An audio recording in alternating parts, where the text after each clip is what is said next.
আদিত্যে ইচ্ছে করেছিল নূরের সাথে অতন্দ্রির পরিচয় কিভাবে সেটা জানতে, নূরের কথা শুনতে, কিন্তু সে করেনি। নূর তার জীবন থেকে হাওয়াই মিঠাইয়ের মতো মিলিয়ে গিয়েছিল সে রাতের পর থেকে। পরবর্তী আড্ডায় শুনেছিল ভাইয়ের কাছে মাকে নিয়ে চলে গেছে দেশ ছেড়ে। এরপর তার আর কোনো খোঁজ কেউ পাচ্ছে না। সেজন্য ইচ্ছে করে সবার সাথে যোগাযোগ বন্ধ করে দিয়েছে। এর মাঝে হুট করে একদিন নূরকে অনলাইন দেখতে পায় একজন ক্লাসমেট। সে জিজ্ঞেস করেছিল, নূর তাকে ছোট করে রিপ্লাইতে বলেছিল, আমি তোদের সাথে যোগাযোগ রাখলে না চাইতেও আদিত্যের খবর জানতে ইচ্ছে করবে। হয়তো আড্ডায় আমার কথা ওর সামনে উঠবে। সেটা আমি চাই না। আমি চাই না আদিত্যের মনে আমাকে নিয়ে অনুশোচনা কিংবা অভিযোগ উঠুক। আমাকে হারিয়ে যেতে দে, অন্তত আমার সেই মানুষটার ভালোর জন্য।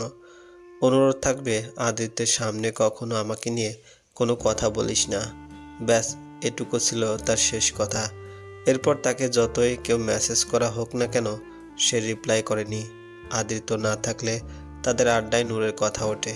কেউ বলে নূরের মতো কেউ ভালোবাসতে জানে না, আবার কেউ বলে নূর কেবল নিজের জেদটাই টিকিয়ে রেখেছে। অথচ নূর, তার পাশে কেউ নেই। কেবল একাকিত্বকে বেছে নিয়ে মায়ের মানসিক সমস্যার সাথে সংসার করে যাওয়াটাকে যারা জেদ ভাবে, তারা কি জানে পৃথিবীতে মরে যাওয়া থেকে বেঁচে থাকা অধিক সাহসের কাজ।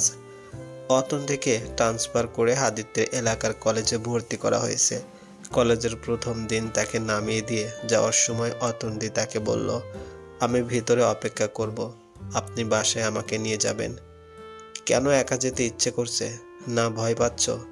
ভয় পাচ্ছি না, তবুও ঠিক আছে। তুমি বাচ্চা মেয়ে তো, আনা নেওয়া করাই যায়। শোনো বাবু, অপরিচিত কারের দেওয়া কিছু খাবে না, একা একা গেট থেকে বের হবে না, কারোর সাথে ঝগড়া করবে না। আর হ্যাঁ, ঠিক মতো মনোযোগ দিয়ে পড়বে। পরীক্ষায় ভালো নাম্বার পেলে তোমাকে চিড়িয়াখানায় নিয়ে যাব। অতন্দ্রী চোখ বড় বড় করে তাকিয়ে রইল তার স্বামীর দিকে। কি সুন্দর লোকটা তার মাথায় হাত বুলিয়ে দিতে দিতে এসব বলছে, যেন সে 5 বছরের বাচ্চা মেয়ে। এই মুহূর্তে অভিভাবক চলে যাবে বলে কান্নাকাটি শুরু করবে। দীর্ঘশ্বাস ফেলে অতন্দ্রী বলল, আপনি আমার সাথে এত বড় বড় আচরণ করবেন না, তখন আমার আফসোস হয়। আর একটা গান মনে পড়ে। আদিত্য ডান হাত তার মুখ চেপে ধরে বলে, একদম ওসব অশ্লীল গান বলবে না। তুমি জোয়ান মেয়ে, আমি জানি। এবার যাও, না হলে সত্যি সত্যি দেরি হয়ে যাবে। আসছি। যে অবধি অতন্দ্রীকে দেখা যায় সে অবধি তাকিয়ে থাকে আদিত্য।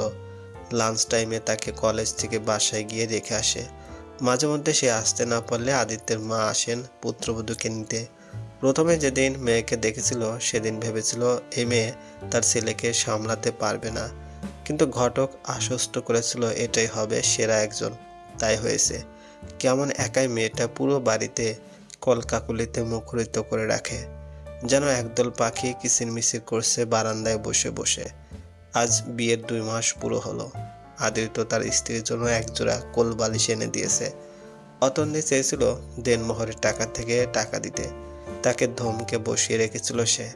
অবাক করা বিষয় হলো, বিয়ের পর পর যখন বাড়িতে গিয়েছিল তারা তখন অতন্ত্রী তার বাবার কাছে সত্যি সত্যি টাকা চেয়েছিল কোলবালিশের জন্য।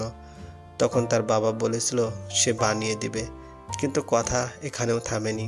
মেয়েটা যেন চাইছিল সেখান থেকে 10 টাকা হলেও খরচ করবে সে। বাধ্য হয়েই তার বাবা সেখান থেকে তাকে টাকা দিয়েছিল। সে টাকা দিয়ে নিজের বান্ধবীদের ট্রিট দিয়েছে। সংসার জীবন বেশ ভালোই বোঝে। রান্না থেকে শুরু করে সব কাজ পারলেও আদিত্য তাকে ভালোবেসে ফেলেছে দুষ্টুমির কারণে।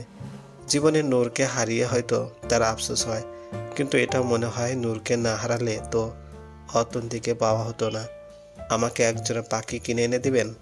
কেন বলো তো? ওই বারান্দায় রাখবো, কিচিরমিচির করবে, শুনতে ভালো লাগবে।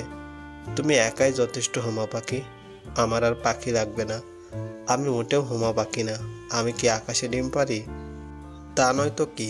এই যে কানের পিঠে পেন্সিল গুঁজে চা হাতে আমার পাশে দাঁড়াও, রাতে তীব্র ভালোবাসাবাসির পর মাঝে বালিশ এঁকে ঘুমাও, অথচ সকালে দেখা যায় আমার হাতে ঘুমিয়ে আসো। এসব আকাশে উড়ার সময় ডিম পাড়ার থেকেও মারাত্মক। তাই বলে এসব? বসো। তুমি কি জানো? আমি জানি তুমি আমাকে অনেক অনেক ভালোবাসো। এসব তো আমার বলার কথা, আপনি কেন বলছেন? আপনি থাকবেন পান বিক্রি করা দাদুর মতো বেরসিক, যে 5 টাকার ভাঙতে চাইলে ভ্রু কুঁচকে তাকায়। তুমি একটা আশ্চর্য মেয়ে। তোমার না এক্সাম? যাও পড়তে বসো। একটা কথা ছিল। বলো। বলতে লজ্জা করছে, লিখে দেই? তুমি আর লজ্জা যাচ্ছে না? আচ্ছা দাও লিখে। অতন্ডি খাতায় কলমের খোসায় লিখে দিল। মা বলছিল বাচ্চা নিতে। বিয়ের 6 মাস হওয়ার পর থেকে যেন আমরা বাচ্চার জন্য চেষ্টা করি। ব্রুকুসকে আদিত্য জিজ্ঞেস করলো, কোন মা? শাশুড়ি মা। আমার? তুমি কি চাও? এইচএসসিটা হোক। আমার ইচ্ছে ছিল ফার্মেসি নিয়ে লেখাপড়া করার।